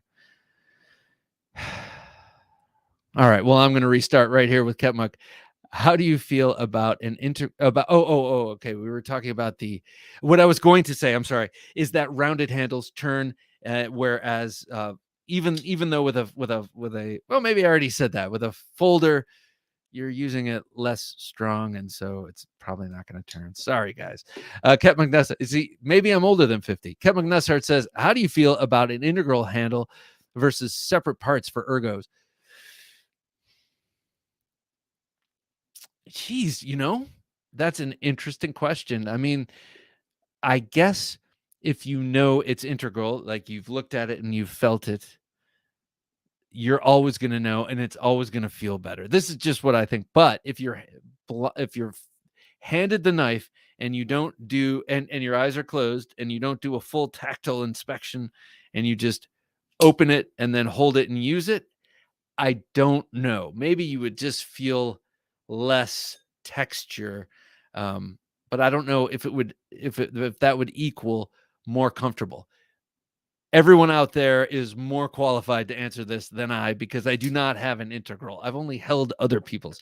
So if there's anyone out there with an integral handled knife, can you please answer that question? Because actually, this could be a good excuse and justification for me to spend untold money on an integral and get one into my collection, because they're more comfortable than those with other components. So let us know if you have an integral. Let me know. Buddha Flash says, as far as folders, most comfy and handle for me are the ones with more of a contoured scale, as long as the clip isn't in the way to create a hotspot. I.e. Spyderco Capara. That's such a sweet knife, man. I feel like a lot of people are talking about that knife again. Of course, when it came out 2 or 3 years ago, it had a lot of hype, but I feel like people are talking about it a lot again, which means, it has stood the test of time. Buddha Flash says Mini Tempest ergos are great, by the way. I am not surprised. Beautiful knife. And it's not so many, which I also like. Here's okay, this is sort of a blending of but in the I love my integral titanium Tucson 195 and $200 or so. That is nice. So Dan, do you find that the integral is more comfortable than something that has component parts like this knife? And this is a new knife. This is the Concept Preta 2. New to me. It's been out for several, I don't know. It came out in late 2021, I believe. This is a K Max ROM design, and I love this thing. I really, really, really dig his designs here. I have this other, I'm going to get to that in a second here. I have this other one from Concept and also designed by K Max ROM, and one of his signature design flourishes is the swale on the back of the handle that really locks in your thumb there on the back. And I'm very happy to have this Preta 2. I just got this yesterday, and this is one of the ones that Dave loaned me. This is not his. This is the one that I had, and it's got that basic banana shaped curved handle that was, I think, D mentioned earlier, with a choil, and it is very comfortable and sure in the hand. And not for nothing, if you had to turn the knife around, it's fine like that. But really, it is very comfortable in reverse grip as well. So really nicely ergonomic knife. And then this one, the little one, is all squared off and differently, more angularly shaped, but also extremely comfortable and ergonomic. Byron says, Bob, how about jimping and or thumb ramps? I like ramps with medium chamfered jimping, not super fine or large pattern cheese graters. Yeah, okay. I like I'm sort of with you. I like not too aggressive. I think Hinderer does perfect. They're sort of like half circles, half circle cutouts. The new this one, the new White Mountain Knives Kaiser XL beg lighter has awesome jimping and a nice long row of it. So, but in terms of size, I like real fine jimping. There's some fine jimp. This is sort of medium. But I like fine jimping as long as it's sharp, like Spyderco does it. And I like big jimping as long as it's not too sharp as well. As it's the sharpness that matters to me, I guess. Jay says, haven't tried an integral, but I'm really curious. Yeah, me too, man. Oh, but I have tried a G10, one of those Reich knives. That was interesting. Had that here for a little while. The pinching you can get between scales under heavy use has always bothered me. Sebenza does pretty well there. Yeah, it does. I think the Sebenza also benefits greatly when it has inlays. The feel of it with the inlays, because they pop out quite a bit, whether it's wood or micarta. I think it just adds a girth to it without rounding it. It still keeps it thick and square, but it's you get the chamfering on the titanium, and then I should be doing this here. You get the chamfering on the titanium, and then the chamfering on the proud inlay, and that all adds up to a sort of stepped up feel, and it feels great in hand. Hero Stick says airbase, just keep playing the airbase. Yes, sir. Oh yeah. And I can play upright too. Double bass right here. Oh yeah. I can even carry a conversation on a debate even. Dan says not necessarily more or less comfortable. I haven't tried many high-end knives. Okay. So not necessarily more or less comfortable. But high-end knives high-end does not necessarily equal comfort. I've learned that for sure. The Cold Steel Formax Scout, yes, has great ergonomics. Yes, sir. Ior, good to have you here, Ior. I agree with you. That knife has really awesome ergonomics because you're kind of getting the best of both worlds. There is some sculpting, but it is neutral enough. It is neutral enough. I'm surprised I didn't pull out any of my cold steel folders because they're the ones that have the most sculpted handles. I mean, for sculpted handles, I pulled out Emerson, I pulled out Bastinelli, and like the Hinderer kind of, and then some of the other stuff that's way neutral. Let's see. I love the ergos on the AD15, the J Cape, and the Finch. Okay. The 1929. Funny thing here, leave this one up here for a second.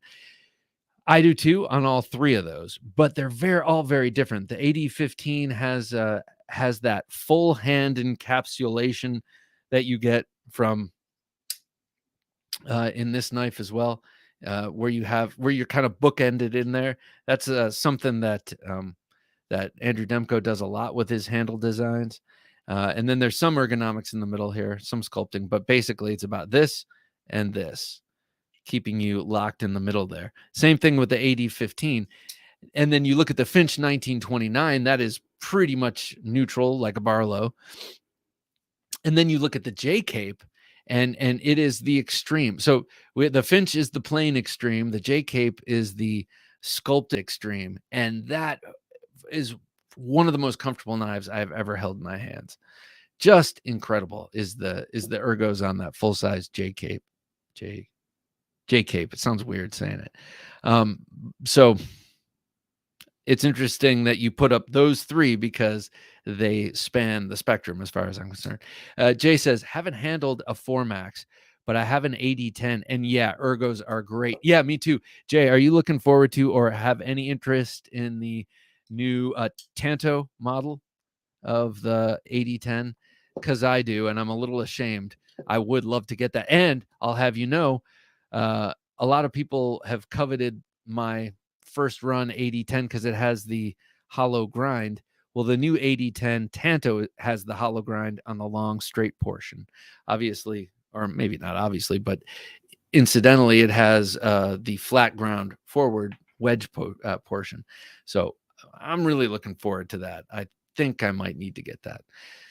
Quack says the Koenig Arius is a great example of knife with no jimping that locks you in just from the lines. Man, that knife just gets endless praise, endless praise. I think that maybe I mean, it's probably already there, but I think that the Koenig Arius is a real send up to Hinderer, um, the Hinderer Strider Chris Reeve knives triad. And what I mean by that is I just think it's one of those knives that can join that triad and expand it, because it is a modern version of those knives, because these older knives, older in terms of design, this triad here, really perfected the hard use tactical knife. Well, here comes Koenig, 15 years or however long after some of these were designed, or many more years than that, I guess, and taking his machining skills and everything, just making this exquisite knife, and then focusing on that one model. I know they've done some others, but not nearly with the same focus, and really perfecting that model. I think that is a smart, or one of the smart strategies of going about things like that. And they did that on all three of these here. These are all designs that have been iterated and reiterated and changed, but you dialed in 100%. And so you will always know that the XM18 is an awesome design. Like, no matter what Hinderer comes out with next or whatever, that is a great knife, because it's been through that development, that R&D, forever. Not only with the companies themselves as they continue to improve them, but also with the increasing size of the buying public. I had to get a Lion Steel T5 fixed blade, nice, with the solid molded micarta handle. Really not sure about Nylox steel. Yeah, I don't know much about Nylox, other than, isn't Nylox somewhat rust proof? Is Nylox like LC200N, or what am I thinking of? Maybe I'm thinking of something else. TRM Atom. Yeah, no doubt. Oh, but also about the T5, they just came out with a T6, and that looks cool too. On the Edge 72 says, best ergos folder for me is the Shirogorov F3NS, and fixed blade is the Hinderer Emmet. We didn't talk about fixed blades. Yes, the Emmet. That is a cool knife, man. I want to get a Hinderer fixed blade. I would especially love to get one of his John Eck models, daggers, or the K-bar, or one of his tribute knives like that. Ketmuk says Nylox is pretty good in my experience. Is Nylox a foreign steel? Isn't Nylox like stainless D2? Oh, geez, I don't know. I know K110 is like that. Buddha Flash says nothing fancy used to always harp on jimping for traction on tactical knives. Do you think jimping is necessary for a thrust like a good old number 5 in Kali? I don't. No, I don't. I mean, I think because you might very likely be in just a hammer grip, especially with a number 5, just a gut thrust.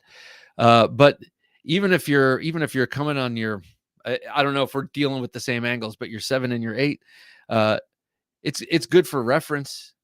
But if you're really thrusting hard like this, this is something you might want more with a slashing situation. If you're thrusting, you don't want your thumb either to break against whatever you're thrust, or go into whatever you're thrusting against. So you're highly likely going to be like this, and not need the jimping. So I, like you, agree. I don't think that jimping is necessary. I think the profile is way more important. And are you supplied with some way to stop that finger from sliding up? And like I said on this Tucson, really, really great thumb ramp with some very aggressive jimping there. But is it too much up here and not enough down here to stop that? I just don't know. And you have an offset. This is not a thrusting knife. I mean, you can use that point, but it's not really intended for that purpose. So I know Nut and Fancy would call it a traction plan. Like in order for it to be a good tactical knife, it has to have a good traction plan. And I agree, but I don't necessarily agree that you have to have super aggressive milling on the handles and and like I would imagine that Koenig Arius, which I've held in my hand, and unfortunately don't own, but you could thrust that and not have your fingers move around on it without any jimping. I'm pretty sure of that. Mitch, thank you so much, Mitch Bolig, for your $5 super chat. That's greatly appreciated. Thank you, man. What should I salute Mitch with? I have a nice selection. I've done a Bowie. I've done I think a dagger for you, sir.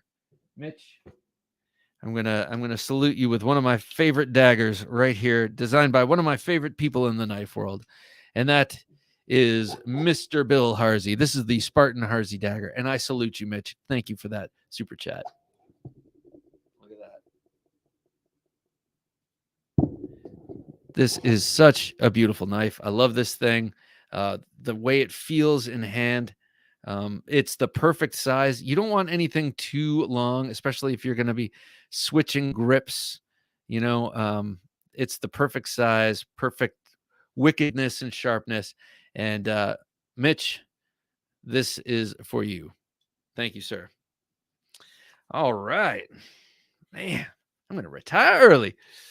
Drinks on me. Just kidding. I'm not drinking right now. I got to do that every once in a while. Clear out the cobwebs. You know how it is.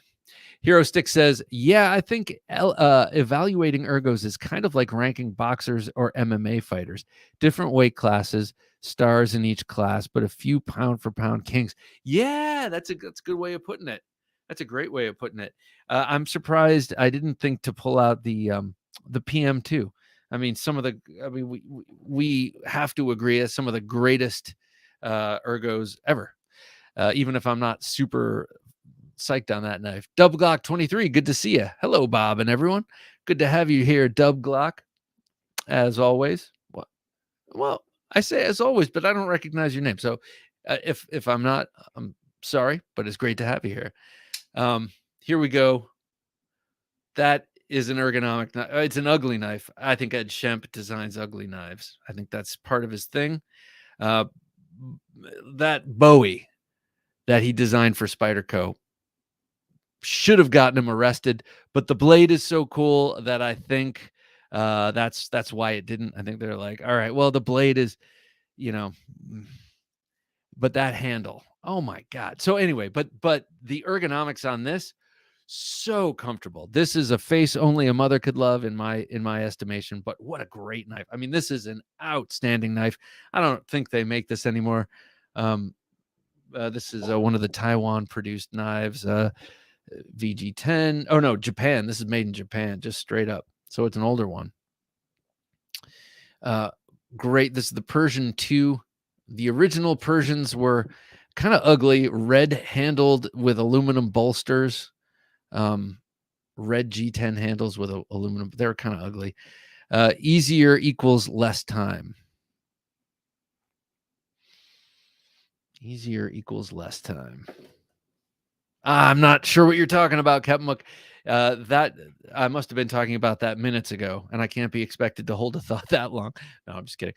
Mitch, thanks, Bob, for kicking ass in your ambassadorship of this classic used tool. Oh, my pleasure, man. My pleasure. Dagger ambassador. I like that.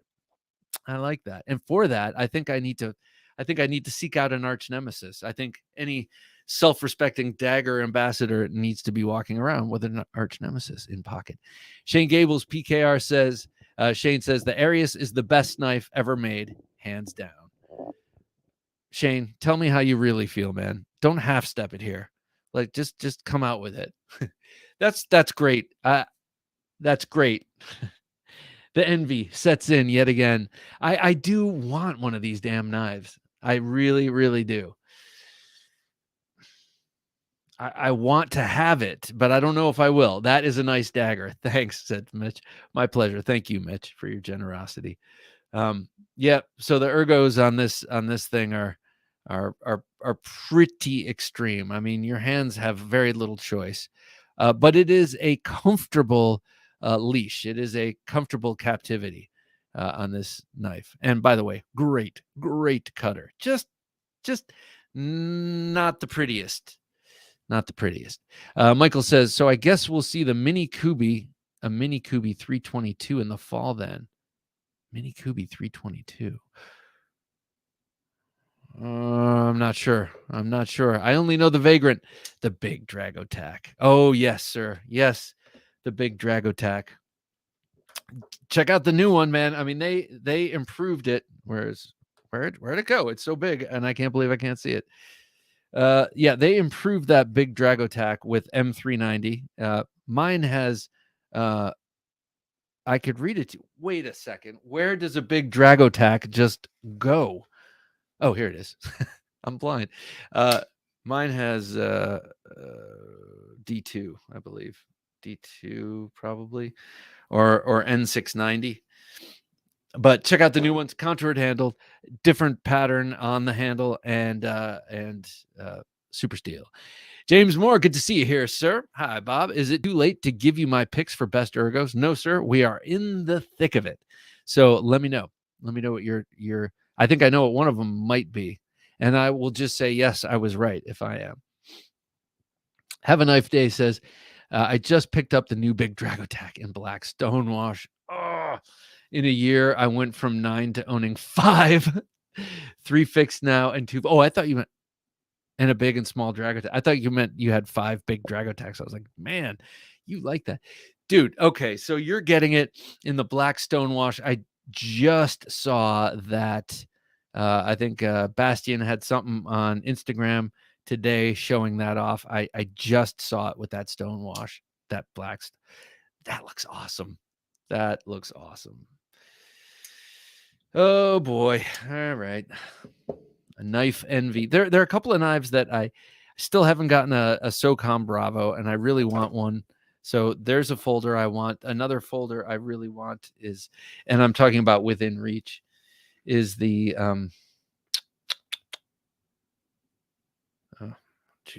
spacing guys. I think I'm getting tired. We've been talking all about ergonomics, and I did show you my Prêt-à-tout, and oh, check this out. This has similar ergos. I'm going to be showing these off in videos, and then on the on the Wednesday supplemental show. But this is a Bastinelli designed fox knife that's in for loan by Dave, this old sword blade reviews. And what a cool knife this thing is. It's called the Gecko. Billy Spar, good to see you, Billy. Best ergos? Don't do this to me, Bob. No, just one knife. Which one is the best? Mr. Fileto, good to see you here, Mr. Evening Junkie's been enjoying the Boker Proto lately. Thanks, Bob. I'd say A. Well, I'm glad you like that. Mr. won the Swing Guard Lion Steel prototype, and what a cool knife that thing is. I'm glad you're enjoying it, and use it in good health. Look at this thing. Oh, this has that ergonomics. That banana ergonomics feels great in hand. Great thumb ramp. This swale here, and it's got very fine jimping in there. That's quite grippy and nice. And then this portion right here, you can wave off of your pocket. It's curved just enough to wave. It's awesome. Evening Junkies, I've been enjoying the Boker Proto. Thanks, Bob. If never having handled, I'd say the Giant Mouse Ace have some models with spectacular ergos. Yeah, you can tell that just from looking at them. You can see that even that new slip joint of theirs looks like it's got really awesome ergos. That Gecko is a really cool piece. It is pretty. It's pretty nasty. Now I got to say, there's one thing, just visually, I kind of wish that the handle did this, because if it did that, the handle to blade ratio visually would be better for me. It would be better for my taste. So I would do that if this were my knife to design. I would have done that only because, and I know there must be a reason why. I mean, this fits the hand perfectly. I'm just a shallow guy. What can I say? All right, so yeah, I think it's a cool knife, and I wanted to give a little preview. I'll be doing a video on it. Interesting how you have to tune the detent for something that you're going to be waving off of a surface only that curve. The detent, you can make this fail, and I think it's because they dial in the detent for that wave, and the wave is not too committal there, so they had to make it a little light. Anyway, I'll get to that in that video later. James Moore, Ergonomics, best of my customs, the Lespect liner lock, you knew, Sharp by Design chicane, followed by the Void XL, okay, Thorburn L36M, oh, that's your, I think you only have, oh, the front flipper, okay, so I don't know if you have other Thorburns, but I know the front flipper, that's relatively new. Low volume production, the Arius cheap knife, Civivi backlash. Yes, sir. I could see that. That backlash is comfortable. It's just all curvy and nice, but also sort of not curvy and swoopy, but curvy and nice, kind of like the Mora. Hag90 says, well, hello, the Knife Junkie. I am late, but I made it. I hope I didn't miss too much. Hag, it's great to have you. You missed quite a bit, but that's cool because we record these things. But we've been talking about ergonomics. Mitch says that Bastinelli almost looks like a Pical you show some time back. Oh, yeah. Yeah, I think I know which one you're talking about. The it looks a little bit like the Pinkerton designed one that I think you're talking about. Matthew, good to see you. Matthew Christensen here. Good evening, guys. Good evening, Matthew. Of course, you guys know who he is, but you got to make sure that you're checking out his work on Instagram. It is always just gorgeous. Maybe not something I have, unfortunately, but something I would like to have for sure. Hollywood Tactical, good to see you here, man. Hey. Hey. So you have anything to show? Ergonomics. I do. I have a bunch of stuff to show, but it'll be relevant to the knife fight. All right. Oh, cool. Good. I mean, in terms of ergos, you've got your sub hilts, right? This is the Cold Steel OSS, the double edged, that sub hilt, and then which has to do with ergos. Oh yeah. This is the poor man's version. This is an M-Tech, as you can see, but this has an even longer blade. But again, it has that sub hilt. So if you're on a budget and you want to check out how the sub hilt works, and this is going to go into my argument for why you want a contoured, not a neutral handle. And that's the key there to my argument. It will be, if you let me take that side, that is. I was going to say, well, now I know what side not to give you. Yeah, you should. But I mean, regardless, I'll still share the knives I'm looking at, and in terms of lack of contour, everybody loves the contours of the minimalist, right? Yeah. Only way that knife could be that successful at that size. Yeah. And I think the key might be the fact that it's these that people like. It's the back end that people don't like. So I think that's why the minimalists lucked out by not locking in all fingers. So, for example, this is exactly the kind of knife that people hate. This is Russ Comer. Russ Comer, Kommer. He always has knives that give you choils for all of them. But if you do not have a large or extra large glove size, it's going to feel weird. Right. And this is what people hate about being forced into a single position. Right. However, what people don't complain about, and somebody stole my thunder a little bit, right? The Formax Scout, right? The way they put that almost like a forward choil there. Yeah. This has some great ergos, and somebody in the comments already mentioned that. But it's very similar to everybody's favorite PM2, right? Where they have that sort of semi forward choil where part of the ricasso and part of the scale, yeah, sort of does that. And again, this is the key to ergonomics right here. That's going to be my argument anyway.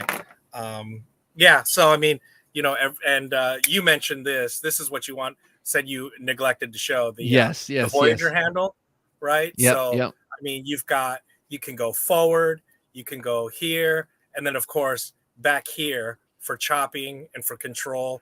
I mean, how Well, I mean, you're preaching to the choir, my man, but yeah, right? I mean, know. You want a neutral handle? Go for it. You Yeah. know, go round out a piece of you know, branch and fit you a handle. But if you want something in from the past couple centuries, you know, yeah, you want to update your tech. You know, Buddha Flash broom is asking, handles to me don't mean ergonomic. You know, and then wait, hang on, this is very interesting. Wait, hang on one second. Buddha Flash wants to know what the poor man's sub hilt is. It's the MTech, and it's 440A. So it's not nameless stainless steel either. Paca wood. It's longer than. Is this what was this the question? Yeah. This is the cold steel OSS, and as you can see, it's actually longer, bigger, beefier. As far as I know, it does not come in the double edged, however. So the cold steel OSS comes in the single and double edge. This is the double edge, as you can see. This only comes in the Bowie style. However, again, this was what, 25 bucks, I think. You know, it's what, half or third the price of this. Yeah. And, you know, even if you hit a rib bone, this is not going to snap off. So let's see. Yeah, MTech. It's the MT20-04. So MT 2004, if you can see. MT. Oh, yeah. And, you know, Paca wood, nickel silver bolsters. So, you know, it's a beefy one. That is so cool, you man. don't have to pay a lot, you know, because this is the only other inexpensive sub-hilt fighter that I know of. There, right? Fox. It's not a very common. I think Fox makes one, but it doesn't have the fighter blade. It has like 4 finger choils and a sub hilt, and it's got a shorter blade, and it's not really a fighter blade, but it does have a sub hilt, and it's inexpensive. That's the only one. It's not inexpensive, right? I mean, well, no. It's one of Fox's, like you know how they have Fox USA, they have Fox Black Label. I think it's the Black Label. The Black Label is their cheap production version. Yeah. Yeah. Buddha Flash says, "Geez, I need to buy one just because." Thanks. Yeah. Yeah. I mean, Sub-hilts, this is a drop in the bucket. I can spend this much on dinner in LA, and this life will outlast my life. I mean, yeah. Mitch said, "Love it, even if you hit a rib bone." Hey, you know. Oh my God! Speaking of which, Cold Steel is about to drop, and I'm, you know, it's no secret. I'm a Cold Steel fan. They're about to drop all of their like most amazing fixed blade knives, like the Laredo Bowie, the Natchez Bowie, the classic Kukri, the Tanto, Master Tanto, and the Taipan. All in, they're releasing them all in 3V. Which will be really cool. I mean, super expensive, you know, like $500 for a, you know, but that's a big ass chunk of 3V. That Natchez Bowie has an 11-inch or 10 and a half, 11-inch blade, and it's a 1/4 inch. It's a big chunker, and all of the micartas, all the handles are going to be micarta, except for on the Master Tanto. It's still in that. That's going to cost a lot. 3V yes. is a pain in the ass to heat treat. Oh, they are expensive. They are, yeah.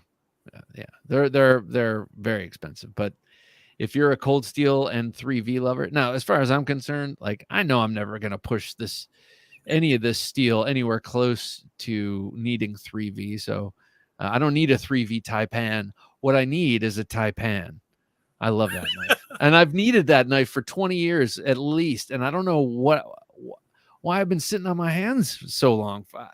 You know, the leather sheath went the way of the dodo years ago, and that's what I wanted. I wanted it with the classic leather sheath. They don't do leather sheaths anymore. They're straight Krayax, and that's kind of a bummer to me. But whatever. I can do. Well, you can get a custom I leather can have sheath. my brother makes beautiful leather Oh, stuff, but he's only catch as catch can because his hobbies are cyclical, and he's a busy man. So, but I think I might have him doing a background for me, a camera background for the knife cam.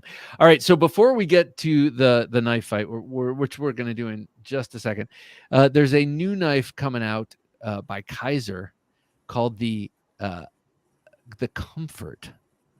What do you think of that name? The Comfort. And it's a little knife here. It's a collaboration with Michael Pretsch, I think is how you pronounce it.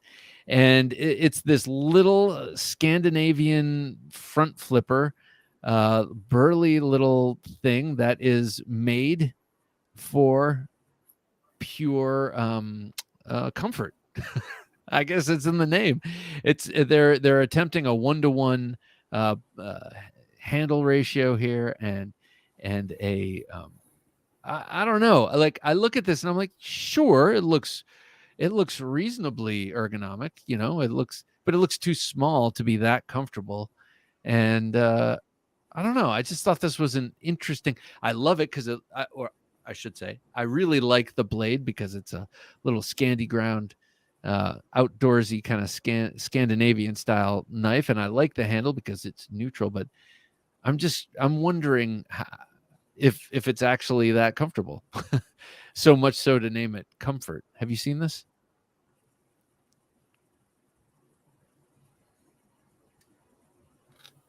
No. Okay, so I don't know. It might be cool. front flippers. I wish they'll go. I wish that fad would go away. One thing I learned from Swags that designed the one front flipper is that for women with long nails, acrylic nails, it's really nice. So there is some benefit to it that I hadn't thought of, because I don't get acrylic nails. And the other thing too is as much as that handle shape doesn't look like it's sculpted, it's not neutral. If you look at it, it's I don't know how to describe that shape, but it's almost triangular, if you will. Yeah, it's trapezoidal, right? At the back, yeah, right. Yeah, but it's asymmetrical is what I mean. Oh, okay. It's not neutrals, and the back end where it comes out, it might work well in like as a swell in the hand. I don't know. Oh, yeah. Kind of like go right into because it's a small knife. It might fit right up into the kind of like how someone was talking about the Strider design, pushing into your hand there. Yeah, I could see that actually. What's the blade length on the old Comfort? Hey, OCD for EDC, good to see you here, sir. I think this is a 2-inch. And correct me if I'm wrong. Scandi grinds are very rare on folders. Isn't that correct? Oh, wait a sec. 3.25 inches. No way. It looks smaller. Yes. Okay. So this is going to be ergonomic because that's a big fat handle. For some reason, well, thanks for mentioning that, OCD. For some reason, I thought I saw it as being a 2.1 or 2 point something, and then that little handle wasn't making sense. But that's a pretty full size handle for a 3.25 inch blade. And yeah, you're right. The only Scandi, I know there are a couple. I think Martini and then a couple of other. Hella, I think, makes a folding Scandi, but they're all Scandinavian. Yeah, both of those are Scandinavian companies too. Yeah. But Cold Steel makes the folding the Finn Wolf. Yeah. That's the only one I can think of. That's the only one I can think of too. And Tops makes a couple. Hey, what's up, Edwin? Good to see you, man. Yeah, they make. You know my answer. I think. Yeah, they make a couple of Scandi ground folders, or one Scandi ground folder. That's a folding version of the 2.5 MKS knife or whatever it was called. But their Scandi grinds have tiny, very small relief grinds at the very very edge, for robustness, I guess. Hey, Andrew, how's it going? Hey, Bob. Hey, Hollywood, says Andrew Haubert. Good to have you here, man. So yeah, like Scandi, but not technically. I remember when the Brothers of Bushcraft knife by Tops came out, that was their first. That was kind of their breakthrough that took them from tactical to tactical and camping kind of stuff. But there was a big hue and cry over the fact that it wasn't a pure Scandi, because they put that secondary edge. But Mitch says, don't see how it could be more comfortable than the Mora Eldris. Yeah. No, the Mora Eldris, again, it has that perfect palm swell. It's like holding a tennis ball or something. Yeah, I gotta get Mora one. And they Eldris come in is cool the tiny colors. Mora neck knife. Yeah, and we have a couple of viewers here who carry that on a regular basis. Hag90 says, looks great for edge and a pinch grip. Love the small Scandi. Yeah, I do like that. A Scandi, as we determined in the knife fight last week, is two chisel ground blades put together, just back to back. Mitch says, but the Scandi grind is nice. Yeah, I agree. Andrew says, that knife looks very blah to me. It might be awesome, but the photos don't sell it at all. Interesting. Yeah. The photo with the front flipper definitely did not sell it. Front flipper only? I think so. Yeah. The photo makes it look. Yes, agreed. Yeah. I thought it was a 2-inch blade. That's because it's so tall. So I think that's what makes it ergonomic. It's tall, and then it has that declining thing. The Tops MSF, which I love. Thank you. The MSF. Interesting. OCD, I don't know anyone who has that. I do now, but I remember them teasing that for several years, and not teasing it, but they just kind of felt like they didn't get it right for a long time. And then, they were very trepidatious about stepping into the folder world, and then they got it, and now they're making it, and people love it. After getting my Fin Hawk, I will never buy another Mora. Now the Fin Hawk is the fixed blade, right, Shane? The fixed blade. Fin Bear is the fixed blade, cold steel fixed blade Scandi, and the Fin Wolf is the Scandi folder. What's the Fin Hawk? Is that a different? Oh wait, did I just mix that up? Hold on. Tops Scandi folder. He says, "I'm blanking now. I know for sure the Fin Bear is the fixed Scandi from cold steel. The Fin Wolf, is the folder. Fin Hawk, you're right. I don't remember right now. I'm blanking. Okay, let's see. Fin Hawk knife. It's well, they show the Fin Wolf for some reason. Oh. Well, anyway, I don't want to be antisocial here. But looks like a Fin Hawk is just a straight up it's a Mora ripoff basically, because the Fin Bear has a completely neutral handle. But the Fin right there you go. Here we go. The Fin Hawk has Jim. Basically the same as a Mora. I mean, it's a ripoff of the Mora handle, more or less. I don't know. No. I disagree. I shouldn't say no, but I disagree. To my eye, that looks like a fixed version of the Fin Wolf handle, especially by the pommel. Discuss amongst yourselves. But excuse me, I see what you mean. That one looks like it'd be really nice in a reverse grip. So if you have to process wood by stabbing it violently, that looks like it would be a nice handle for that. So let's get on to this knife fight, shall we, sir? All right. So I am going to let you go with sculpted ergos because you have this argument already figured out, I guess. And then I will start with neutral handles. Andrew says, I love Moras, great knives to throw in a cupboard bag or in your car just to have when you need it. Andrew, that's a great justification for me to buy a new Mora. I only have that one old one, and that's right. I could throw it in my car. And you can buy 3 Moras for the price of that one Fin Hawk. Oh, that's true. That's true. Professor EDC, just in time for the knife fight. Sorry to be late. I'm sorry I had a rough day, man. Hope everyone else's day was better. Just wanted to drop by and say hi, or just say clap. Hey, man, I'm sorry you had a crappy day, but there is tomorrow, and hopefully the crappy part of the day is over. So let the crapulence just flow out of you, and be reborn tomorrow, or at least renewed. I had a good day. I had a good and busy day, and I like it when I have a good and busy day. So sorry to hear your news, sir. Mitch says the Finn Wolf just doesn't have a palm swell, so not comfortable for wood processing. Oh, interesting. Yeah, I could see how that would be important. Moras are the disposable camera of the knife world. Yeah, that's pretty good. All right, so go for it. Sculpted ergos. Since you're getting your wish, you have to go first. Sure, no problem. All right, and I will give you a minute, starting in 3, 2, 1. Okay. We here in the modern era, we want to have sculpted handles because it gives you all kinds of better handling, right? You could choke up or down just like you can on a neutral. I would say that people who say they like neutral, it's just because it gets the accident of not having features you don't like.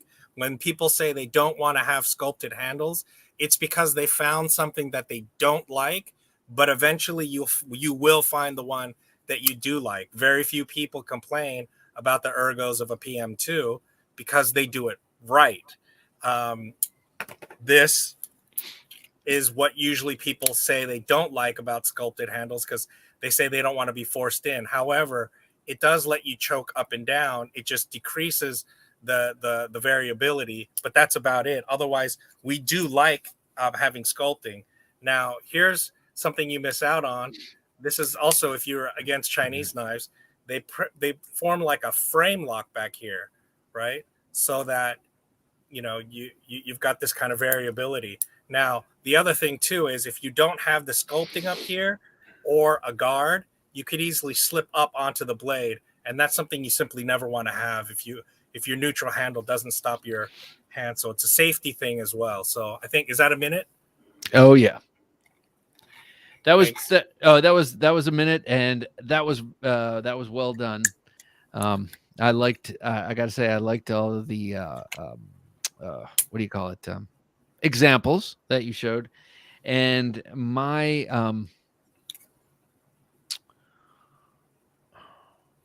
all right. So let me just do this. Okay. Now, it would be easy for me to say that we are built on a hunting platform, and so our hands are evolved to hold and use stick-like items. It'd be easy to say that, but I'd be repeating someone else's point. I do think it's a good point, so I do bring it up frequently. But we are built for this kind of handhold. Okay, that is something we've established. But really, what we're getting at is ergonomics and comfort, and ability to use. And now I say that a neutral handle is superior, and I will show you why. And I'll use this BGM knife to show you. Now, this is a very, very neutral handle, and it is 2 parallel lines. No matter how I hold it, edge down, edge in, tip down, no matter how I have it, I have the same grip. And let me tell you, that grip is outstanding each way I hold each way I hold the knife. And not only that, it allows me equal functionality for each grip. We go to each grip for its specific use. Having the handle neutral allows each use to be equally effective. Also, if you're randomly grabbing your knife or picking up your knife, and it's a neutral handle, you are not going to get these uncomfortable peaks in the wrong spot. Say your hand is smaller or bigger than the person who designed the knife, you don't have to deal with the wrong hand size. Therefore, for knives, I say a neutral handle is clearly superior. That was the final example I was going to give. Is the cord wrapping? Oh, I love the of like the Tontos, right? Now, this is your sort of in between where it seems like it's a neutral handle, but because of the rope, it's really not a neutral handle. It's like having tons of contouring. It's sort of an in-between world because there's nothing because neutral when you about that. Look. Right, exactly. When you put it on, it's on that aspect. James woo, excuse me. James says neutral handle, jack of all grips, master of none. I see your point, which points to if your knife has a very purpose-driven design, like this Emerson, that purpose, or like the sub hilt folder, that purpose is for fighting. That heavy contouring is important, but I would say neutral equals. Oh wait, what did it say? Neutral equals jack of all trades. Jack of all trades. Oh, master of none. Okay, so my point was going to be, before I forgot what it was, is that most of these knives that we're talking about are not single purpose driven knives. Therefore, having neutral handles is probably even more universal. Hag says that knife fight was a good one. Well, thank you, Hag. The last one was pretty darn good too. Hollywood's he's a good debater, and my skills have dropped off. I feel having have a knife. Thank you, sir. You too.